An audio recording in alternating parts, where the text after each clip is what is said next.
Hello friends, welcome to this channel stock market info. तो चलिए friends, video को start करते हैं। इस वीडियो में फ्रेंड्स कुछ हम एडिशनल सीखने की कोशिश करेंगे स्टॉक मार्केट को लेकर। जैसे कि हमें पता है कि ये वीकेंड चल रहा है, तो वीकडेज़ में फ्रेंड्स बहुत कुछ होता है स्टॉक मार्केट में डिस्कस करने के लिए। कंपनीज़ को लेकर, स्टॉक्स को लेकर, चार्ट पैटर्न्स को लेकर हम बहुत कुछ स्टडी करते हैं, डिस्कस करते हैं।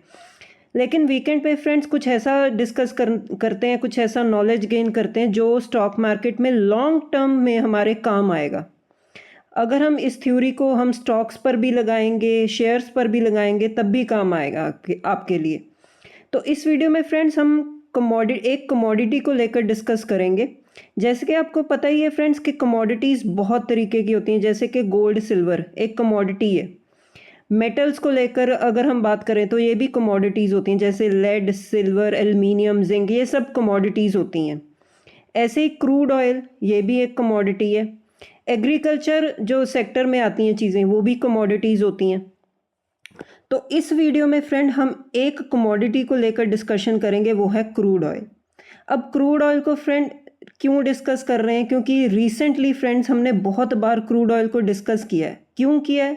क्योंकि वॉर जब हुई थी तो क्रूड ऑयल बहुत ज़्यादा वॉलेटाइल हुआ था। एक क्रूड ऑयल के वॉलेटाइल होने से, या आप बोल सकते हो ऊपर चले जाने से, कितना ज़्यादा पैनिक क्रिएट हो गया था, इन्फ्लेशन का डर आ गया था। ग्लोबल मार्केट्स में जो सेंट्रल बैंक्स हैं वो चाहते थे कि रेट हाइक करना पड़ेगा, क्योंकि इन्फ्लेशन आ गया था क्रूड ऑयल के इंक्रीज़ होने से। क्योंकि सारी कंट्रीज़ जो हैं क्रूड ऑयल किसी ना किसी तरीके इंपोर्ट करती हैं, तो उससे क्या होता है, transportation cost, freight cost increase हो जाती है। तो आने वाले टाइम में जो एक एक चीज़ का इम्पैक्ट हम देखते हैं कि इकोनॉमी पर आता है, इन्फ्लेशन आती है।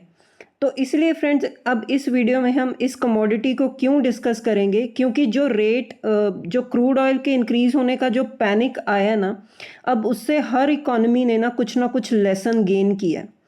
उस लेसन से ये रिजल्ट निकल कर बाहर आया है फ्रेंड्स कि आने वाले टाइम में ना जो क्रूड ऑयल के फंडामेंटल्स हैं वो वीक हो सकते हैं।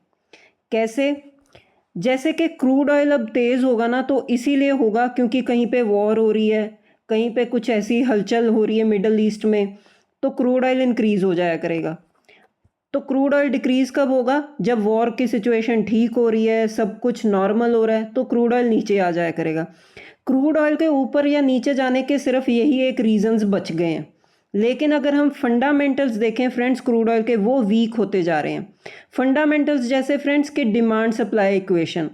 अब फ्रेंड्स इकोनॉमी में ग्लोबल लेवल पर क्रूड ऑयल के जो फंडामेंटल्स है ना, जो डिमांड सप्लाई जो इक्वेशन है, वो अब चेंज होती दिख रही है, जिसको ये बोल सकते हैं आप कि इसके वीक होते जा रहे हैं फंडामेंटल्स।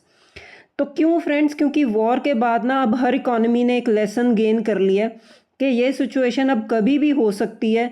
अब ये सिचुएशन ना हो, या हम पहले से ही कुछ ना कुछ तैयारी करके रखें, सो दैट हमें बाद में आने वाले टाइम में कोई ऐसा इकोनॉमिक क्राइसिस ना फेस करना पड़े। तो ये सब चीज़ें ना, ये सब जो फैक्ट्स हैं, ये क्रूड ऑयल के फंडामेंटल्स को वीक कर रहे हैं। तो आप ये भी एक्सपेक्ट करके चल सकते हो फ्रेंड्स कि आने वाले टाइम में जो क्रूड ऑयल का प्राइस आप देख रहे हो कि अब 72, 75 या $78 के आसपास चल रहा है, यहीं पर वॉलेटाइल होता दिख रहा है। क्योंकि जब भी मिडल ईस्ट में कोई खबर आती है तो क्रूड ऑयल वॉलेटाइल हो जाता है। तो आने वाले टाइम में अगर आप ये देखोगे कि क्रूड ऑयल $60 के भी पास आ गया, तो भी कोई हैरानी की बात नहीं होगी। क्योंकि फ्रेंड्स क्रूड ऑयल के, जैसे कि मैं बता रही हूँ, फंडामेंटल्स वीक होते जा रहे हैं। मैं आपको डिटेल में फैक्ट्स बताऊंगी कि ऐसा क्यों हो रहा है। अब आने वाले टाइम में अगर फंडामेंटल्स वीक होते हैं तो क्रूड ऑयल को आप एक्सपेक्ट करके चल सकते हो कि ये नीचे और भी जा सकता है। लेकिन फ्रेंड्स मैं पहले ही डिस्क्लेमर दे दूं, ये एक दो दिन की बात नहीं हो रही, एक दो महीने की बात नहीं हो रही। आने वाले टाइम में लॉन्ग टर्म में आप ये मान कर चल सकते हो कि क्रूड ऑयल धीरे धीरे और भी नीचे आ सकता है। जिस लेवल पर ट्रेड कर रहा है करंटली, उससे नीचे आ सकता है। ये कब आएगा फ्रेंड्स, ये नहीं बोला जा सकता कि कब आएगा, लेकिन जो फंडामेंटल्स हैं वो वीक हैं, वो यही इशारा कर रहे हैं कि क्रूड ऑयल नीचे आ सकता है। अब जैसे कि फ्रेंड्स वन बाय वन हम फैक्ट डिस्कस करते हैं कि क्यों फंडामेंटल्स वीक होते जा रहे हैं। जैसे कि फ्रेंड्स ओपेक कंट्रीज जो हैं, जो क्रूड ऑयल को प्रोड्यूस करती हैं और सप्लाई करती हैं, एक्सपोर्ट करती हैं, वो अब धीरे धीरे प्रोडक्शन अपनी इंक्रीज कर रही हैं। जैसे कि ओपेक मेंबर्स कौन कौन से आप ये पढ़ सकते हो: Saudi Arabia, Iraq, UAE, Iran, Nigeria, Kuwait, Libya, Venezuela, Algeria, Congo, Gabon, equatorial Guinea. तो ये सारे ओपेक मेंबर्स हैं फ्रेंड्स, ठीक है ना, जो क्रूड ऑयल प्रोड्यूस करते हैं और एक्सपोर्ट करते हैं। ये सभी मेंबर्स जो हैं ओपेक मेंबर्स हैं, अब ये अपनी क्रूड ऑयल की प्रोडक्शन को इंक्रीज करने वाले हैं। अब यूएई फ्रेंड्स ओपेक का पार्ट नहीं रहा, क्योंकि वॉर के टाइम इन्होंने मतलब अनाउंस कर दिया था कि हम ओपेक के मेंबर नहीं हैं। जब ये ओपेक के मेंबर नहीं रहे तो अब ये ज़्यादा से ज़्यादा क्रूड ऑयल प्रोड्यूस कर रहे हैं। पहले जब यूएई ओपेक का मेंबर था तब $3 मिलियन बैरल के आसपास जो है प्रोडक्शन करते थे, रिस्ट्रिक्शन लगी हुई थी। अब ये ज़्यादा से ज़्यादा प्रोड्यूस कर रहा है यूएई ऑयल। अब ये करंटली इनकी जो प्रोडक्शन है वो पहुंच चुकी है 4.1 मिलियन बैरल, ठीक है ना। तो अब यूएई प्रोडक्शन ज़्यादा करेगा तो ज़्यादा सप्लाई मार्केट में, ऑयल मार्केट में आ जाएगी, तो ज़्यादा सप्लाई होना मीन्स क्रूड ऑयल के प्राइसेस कम हो सकते हैं। तो ये एक इकोनॉमिक्स का गणित होता है फ्रेंड्स, अगर सप्लाई ज़्यादा होगी, डिमांड कम होगी तो प्राइसेस नीचे आ सकते हैं। जैसे कि आप देख सकते हो कि ओपेक प्लस ने ये एग्री कर लिया कि वो आने वाले टाइम में ऑयल प्रोडक्शन के आउटपुट को हाइक करने वाले हैं फॉर अगस्त। जैसे कि आप देख सकते हैं 1,88,000 बैरल पर डे। तो ये पर डे की जो प्रोडक्शन है वो इंक्रीज करने वाले हैं, मतलब सप्लाई इंक्रीज हो जाएगी, वो मार्केट में आ जाएगी। ऑयल मार्केट में सप्लाई इंक्रीज होने से क्या होगी, डिमांड, जो प्राइसेस हैं वो कम हो जाएंगे क्योंकि डिमांड कम होगी। नेक्स्ट है फ्रेंड्स, जैसे कि हमें पता है वेनेजुला पर पहले जो है सैंक्शंस लगे हुए थे। जब वेनेजुला पर सैंक्शंस हटे तो अब वेनेजुला भी ज़्यादा से ज़्यादा ऑयल प्रोड्यूस कर रहा है और ऑयल सप्लाई इंक्रीज हो रही है ऑयल मार्केट में, जिससे क्या हो रहा है, जो प्राइसेस रिड्यूस होने के चांसेस हैं। कैसे, जैसे कि आप देख सकते हो वेनेजुला वो वर्ल्ड का friends largest proven oil reserves हैं उनके पास। वेनेजुला के पास बहुत सारा ऑयल रिजर्व है।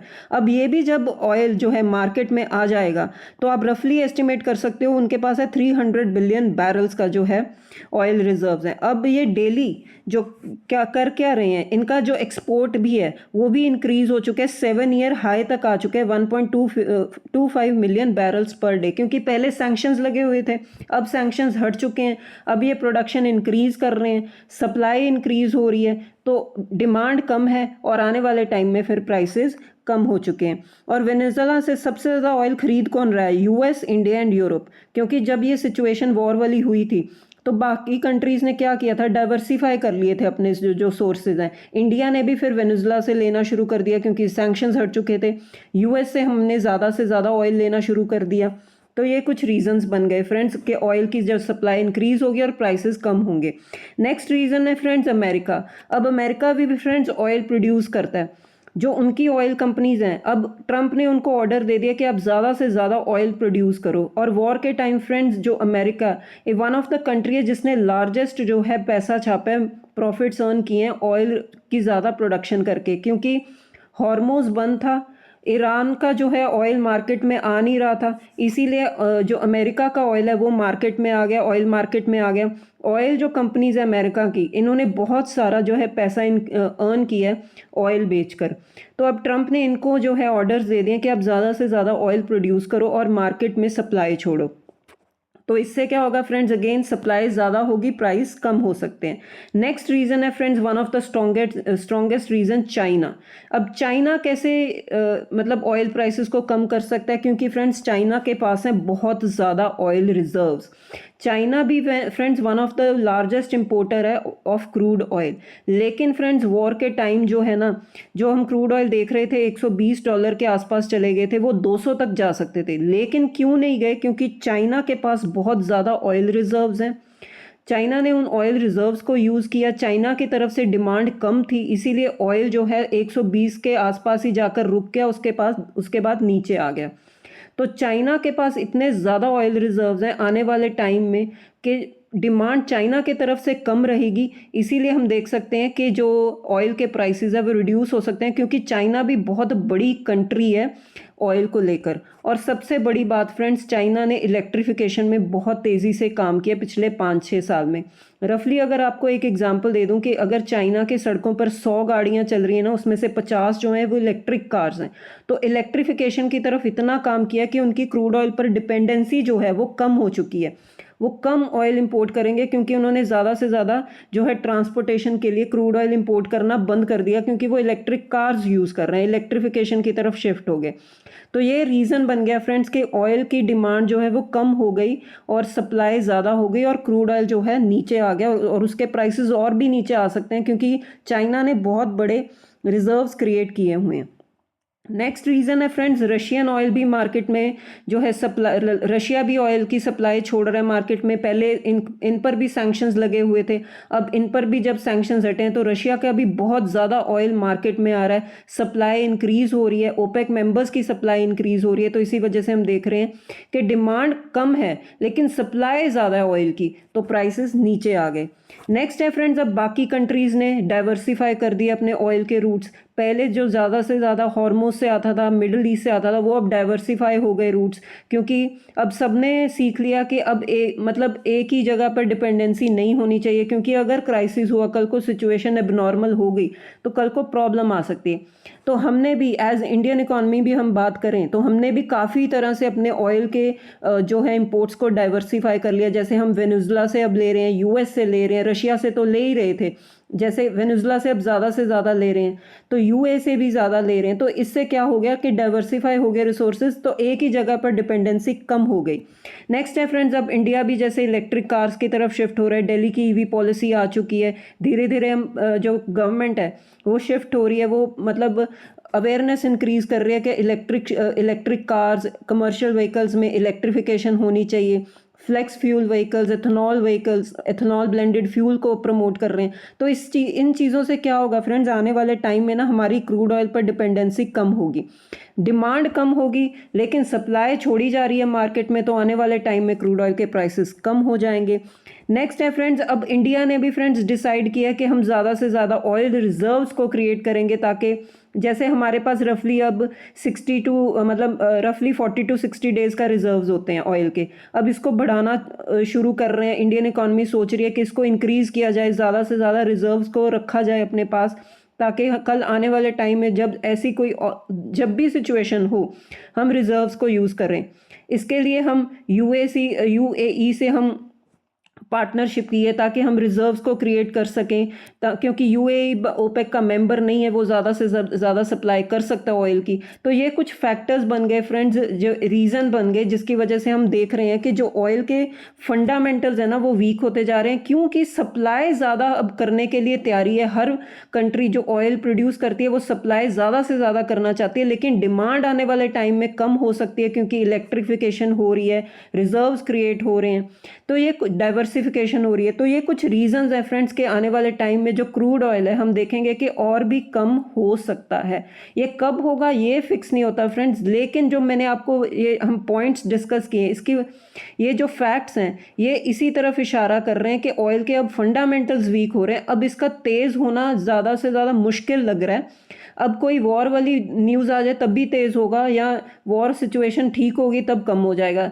बाकी रीज़न यही रीज़न है, बाकी अगर बातें करें तो फंडामेंटल्स जो हैं ऑयल के वो वीक दिख रहे हैं कि वो आने वाले टाइम में प्राइसेस इंक्रीज होने के चांसेस कम है क्रूड ऑयल के। तो ये कुछ बातें थी फ्रेंड्स क्रूड ऑयल को लेकर एज कमोडिटी। तो अगर फ्रेंड्स आपको ये वीडियो अच्छा लगा तो वीडियो को लाइक कीजिए, शेयर कीजिए, चैनल को भी सब्सक्राइब कीजिए। मिलते हैं नेक्स्ट वीडियो में, टिल देन बाय बाय।